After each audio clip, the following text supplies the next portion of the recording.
Karthigai Deepam serial நேர்களுக்கு வணக்கம். நம்மளோட கார்த்திகை தீபம் சீரியலில் ஒரு சூப்பரான எபிசோட் வந்துருக்குனே சொல்லலாம். மிஸ் பண்ணாமல் ஃபுல் வீடியோவும் கேளுங்க. வீடியோக்குள்ளே போகிறதுக்கு முன்னாடி நம்ம சேனலை லைக் அண்ட் சப்ஸ்கிரைப் பண்ணி சப்போர்ட் பண்ணுங்கள். இப்போ ரேவதி என்ன பண்ணுறாங்க, வழக்கம் போல் விருந்தெல்லாம் முடிச்சுட்டு நம்ம சாமுண்டீஸ்வரி எப்படியோ கார்த்திகை பார்க்க விடாமல் பண்ணிடுறாங்க. நம்மளோட மயில் வாகனம் இவங்க குடும்பத்தில் இருக்க எல்லாருமே சேர்ந்து மழுப்பிடுறாங்க. இப்போ அடுத்தது ரேவதிக்கே தெரிய வருது ஒரு சில உண்மைகள். ரேவதி என்ன பண்ணுவாங்க, வழக்கம் போல் கோயிலுக்கு போகலான்னு போவாங்க. அப்போ பாட்டி பார்த்துருவாங்க. பார்த்துட்டு விசாரிச்சுட்டு இருப்பாங்க. பாட்டி எப்படி இருக்கீங்க, நல்லா இருக்கீங்களா அப்படின்னு கேட்பாங்க. நீ எப்படிமா இருக்க அப்படின்ற மாதிரி வழக்கம் போல் கேட்டுட்டு இருப்பாங்க. அதுக்கப்புறம் பார்த்தீங்கன்னா எனக்கு கல்யாணம் ஆக போகுதுன்னு சொன்னதும் பாட்டி பயங்கரமாக ஷாக் ஆகிடுவாங்க. என்னம்மா சொல்கிற அப்படின்னு சொன்னதும், ஆமாம் பாட்டி, உங்களுக்கு தெரியாதா, உங்கள் பேரன் தானே எனக்கு கல்யாணம் பண்ணிக்க போகிறாருன்னு சொல்லும்போது பாட்டிக்கு ஒன்றுமே புரியாது.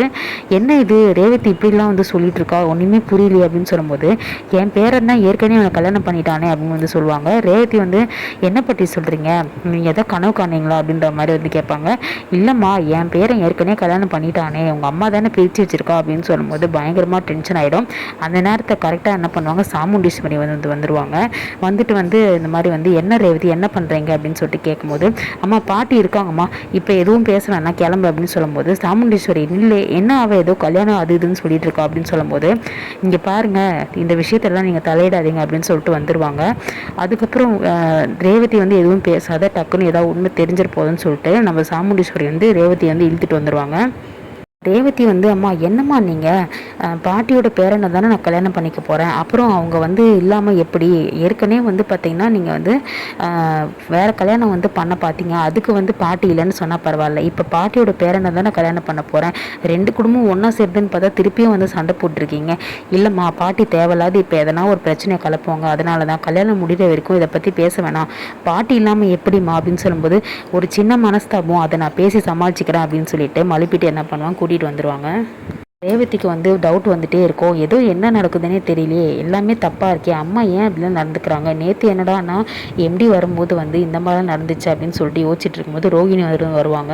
என்ன ரேவதி என்ன ஆச்சு, அம்மா ஏன் இப்படி ஒன்று இழுத்துட்டு வராங்க, என்ன ஆச்சு அப்படின்னு சொல்லிட்டு கேட்கும்போது, அக்கா இந்த வீட்டில் எல்லாமே என்ன நடக்குதுன்னு எனக்கு புரியல, ஆஃபீஸ்லேருந்து வீட்டில் நடக்கிறது எனக்கு எதுவுமே புரியல, இப்போ நான் பாட்டியை பார்த்தா அம்மா பேரனை தான் கல்யாணம் பண்ணிக்க போகிறாங்கன்னு சொல்லிட்டு நான் பேசினேன், ஆனால் அம்மா வழக்கம் போல் யாரோ மாதிரி என்னை இழுத்துட்டு வந்துட்டாங்க, என்ன பண்ணுறதுனே எனக்கு புரியல அப்படின்ற மாதிரி சொல்லுவாங்க.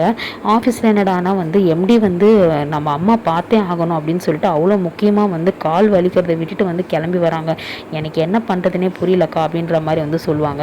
ஸோ ரோகிணிக்கு எல்லாமே புரியுதா, நான் ரேவதிக்கு சரி எதுவும் சொல்லக்கூடாது அப்படின்னு சொல்லிட்டு என்ன பண்ணுவாங்க, மறைச்சிருவாங்க. சரி விடு ரேவதி, வழக்கம் போல் அம்மா நடந்துக்கிறது இப்படி தானே, விடு அதெல்லாம் சரியாயிடும் அப்படின்னு சொல்லிட்டு மழுப்பிடுறாங்க.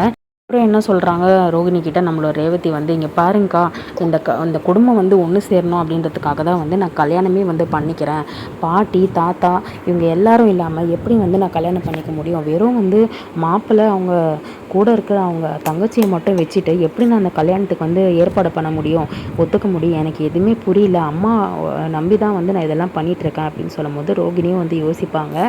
சரி விடு ரேவதி, அவங்க எல்லாமே கரெக்டாக பண்ணுவாங்க, நீ கவலைப்படாத அப்படின்னு சொல்லிட்டு இப்போதைக்கு ரேவதி என்ன பண்ணுவாங்க, சமாளிச்சிருவாங்க. நம்மளோட ரோகிணி என்ன பண்ணுவாங்க, ரேவதி சமாளிச்சிருவாங்க. ஆனால் ரேவதிக்கு டவுட் வந்துகிட்டே தான் இருக்குது. ஏன்னா ஆரம்பத்துலேருந்து சாமுண்டீஸ்வரர் நடவடிக்கை, அதுக்கப்புறம் எம்டியை பார்க்கறதுக்கு அவ்வளோ வேகமாக எதுக்கு அவ்வளோ முக்கியத்துவம் கொடுக்கணும் அப்படின்ற மாதிரி சொல்லுவாங்க. அது மட்டும் இல்லாமல் பாட்டி ஒரு வாட்டி கூட இதை இன்வால்வ் ஆகவே இல்லையே, சின்ன கல்யாணத்துக்கே அடிக்கடி என்கிட்ட பேசுகிறதுக்கு பார்ப்பாங்க, ஆனால் இப்போ பேரனை கல்யாணம் பண்ணிக்க போகிறேன்னு சொல்கிறாங்க, ஒரு வாட்டி கூட வீட்டுக்கு வரவே இல்லையே அப்படின்னு சொல்லிட்டு டவுட் வந்துடுச்சு. கேட்டால் காசிக்கு போயிருக்கேன்னு சொன்னாங்க. ஆனால் இப்பயும் நம்ம யாரோ மாதிரி பழையபடி அம்மா சண்டை போட்டு இழுத்துட்டு வரா மாதிரியே வராங்க, எனக்கு ஒன்றுமே புரியல அப்படின்னு சொல்லிட்டு மைண்டில் யோசிச்சுட்டே தான் இருக்காங்க. ரேவதிக்கு எப்படியோ பழைய ஞாபகம் திருப்ப வர போகிறதில்ல. எனக்கு தெரிஞ்சு கல்யாணம்னு ஒன்று அவங்க அம்மாவை நம்பி கல்யாணத்துக்கு மணமேடைக்கு ஏறுவாங்க, ஆனால் ஏறினதுக்கப்புறம் தான் ஞாபகம் வரும்னு சொல்லிட்டு நினைக்கிறேன். கண்டிப்பாக இந்த புது கார்த்தியோட கல்யாணம் ஆக போகிறதில்ல, அதுக்குள்ளே ரேவதிக்கு ஞாபகம் வரத்துக்கு எதனா ஒன்று பண்ணுவாங்க.